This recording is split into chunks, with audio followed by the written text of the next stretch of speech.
तो hello and welcome back to a new video. तो हम लोग फिर से एक बार आ चुके हैं सनशाइन एकेडमी में। Welcome to Sunshine Academy. तो आज हम लोग पढ़ने वाले हैं health and its failure. Health and its failure हम लोग आज पढ़ने वाले हैं।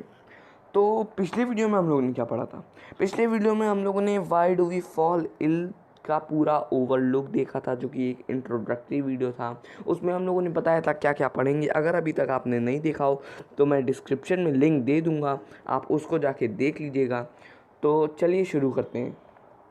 तो health and its failure, health और उसकी फेलियर्स क्या क्या हैं। तो सबसे पहले 13.1.1 में दिया हुआ है सिग्निफिकेंस ऑफ हेल्थ। सिग्निफिकेंस का मतलब होता है इम्पॉर्टेंस ऑफ हेल्थ। इम्पॉर्टेंस क्या है हेल्थ की? तो चलिए हम लोग इम्पॉर्टेंस पढ़ते हैं हेल्थ की। तो better health is central to human happiness and well-being. It also makes an important contribution to economic progress as healthy population live longer, are more productive and save more. इसका ये मतलब होता है इस पूरे पैराग्राफ का कि जो एक हेल्दी बेटर ह्यूमन होता है वो हर समय हैप्पी होता है, वो एक वेल बीइंग होता है और वो एक कंट्रीब्यूशन बनाता है इकोनॉमिक प्रोग्रेस में। कैसे बनाता है? वो हेल्दी पॉपुलेशन है तो वो ज़्यादा लिव करेगा। अब ज़्यादा लिव करेगा, अगर अब उसकी हेल्थ अच्छी है तो उसको डॉक्टर्स के पास ज़्यादा जाना नहीं पड़ेगा। तो क्या होगा? तो होगा कि वो अपने पैसे भी बचाएगा। तो ये होता है पूरा हेल्दी सिग्निफिकेंस होता है। तो इस सिग्निफिकेंस ऑफ हेल्थ में सबसे एक इम्पॉर्टेंट चीज़ दी हुई है हेल्थ की डेफिनेशन। हेल्थ की डेफिनेशन मैं आपको बता देता हूँ। हेल्थ हेल्थ क्या होता है? Health is a state of complete physical, mental and social wellbeing. क्या होता है हेल्थ? हेल्थ सिर्फ एक सोशल वेलबींग्स का ही वो नहीं होता है। हेल्थ अगर आपकी है तो हेल्थ में आपका फिजिकली भी आप अच्छे होने चाहिए, मेंटली भी अच्छे होने चाहिए और सोशली तो आप अच्छे होने ही चाहिए। तो इस पूरे सिग्निफिकेंस में क्या दिया हुआ था? पूरे सिग्निफिकेंस में ये दिया हुआ था इम्पॉर्टेंस क्या है हेल्थ की। तो जैसा कि मैंने आपको अभी बताया, एक बार फिर रिपीट कर देता हूँ। Health is state of complete physical, mental and social well beings. सिर्फ सोशल वेल बींग्स की नहीं होती है हेल्थ कि आपको हेल्दी के लिए आपको फिज़िकल भी अच्छा होना चाहिए, आपको मेंटालिटी भी अच्छी होनी चाहिए आपकी, और सोशल वेलबींग्स तो होना ही चाहिए। तो चलिए अब दूसरे टॉपिक पे आते हैं हम लोग। हमारा दूसरा टॉपिक है personal and community issue both matter for health. चलिए शुरू करते हैं। तो इसमें मैं एक एक्सप्लेनेशन दे दूं कि पर्सनल जो होती है, पर्सनल क्या होती है? देखिए, personal hygiene is necessary to prevent the disease and invention of disease causing microbes in body. इसका मतलब है, इस पूरी लाइन जो मैंने आपको बताया कि जो पर्सनल हाइजीन है वो एक बहुत नेसेसरी है डिज़ीज़ को प्रिवेंट करने के लिए। तो पर्सनल हाइजीन तो अच्छी रखनी ही चाहिए हम लोगों को।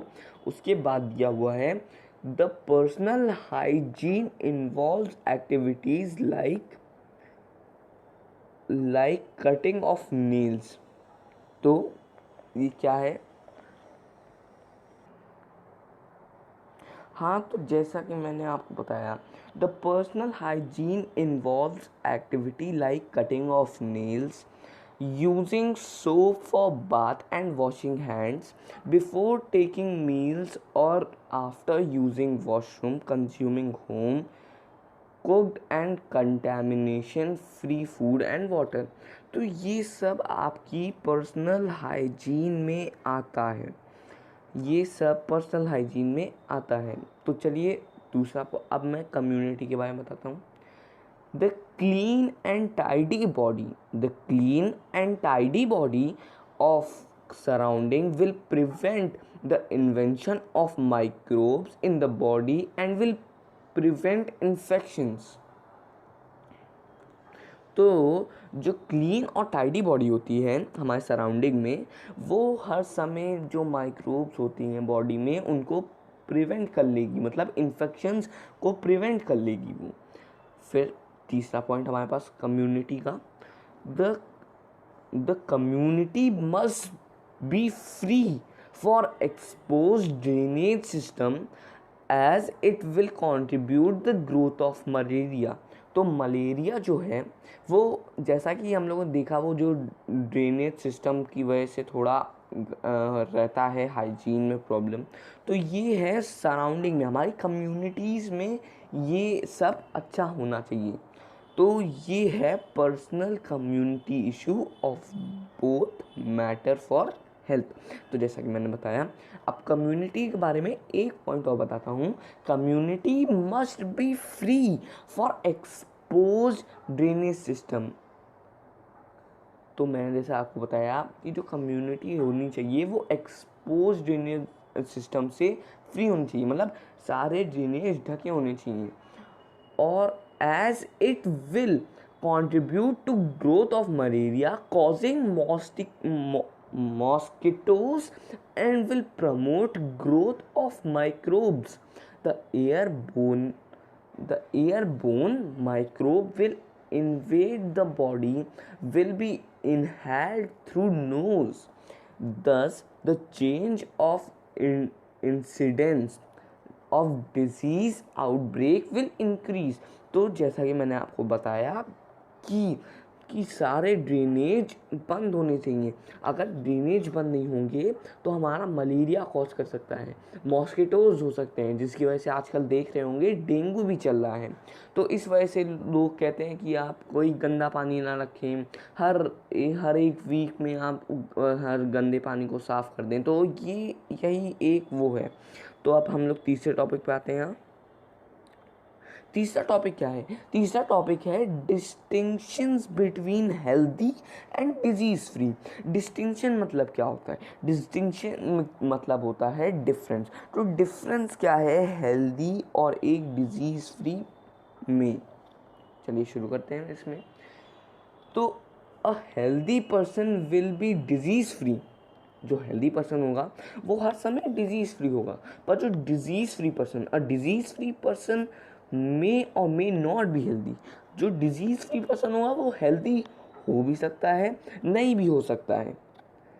फिर है it is a state of physical, mental and social wellbeing. ये है डेफिनेशन हेल्थ की, जो मैंने आपको पहले ही बताई। सिर्फ आपकी वेलबींग से नहीं होता है, मैं एक और बार रिपीट कर रहा हूँ, सिर्फ वेलबींग से नहीं होता, आपकी फिजिकली भी आप फिट होने चाहिए, मेंटली भी फिट होने चाहिए। तीसरा पॉइंट क्या है?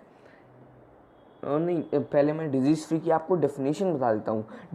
It is a state of absence of any discomfort और disarrangement of functioning of body.